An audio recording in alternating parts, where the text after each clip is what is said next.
Ak by mi niekto povedal, že dobrý ovocný destilát liečí nielen pitím, pred časom by som mu neveril.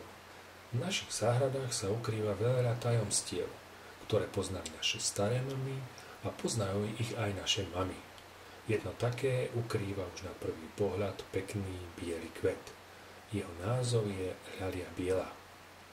Ľalia biela, latinsky Lilium canditum, pochádza z Balkánskeho poloostrova a juhozápadnej Ázie. Na pestovanie je nenáročná a dokonca mrazuzdorná.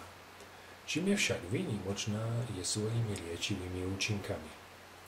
V júni až v júli na ľali bielej rozkvitne 7 až 10 veľkých omamne voňavých bielých kvetov.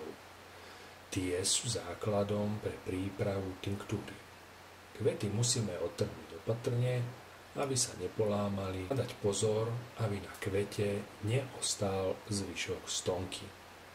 Na prípravu tinktúry z ľaly bielej potrebujeme menší pohár so šroubovacím viečkom, ktorý predtým umieme a osušíme, okvetné lístky z ľalie bielej a ovocný destilát.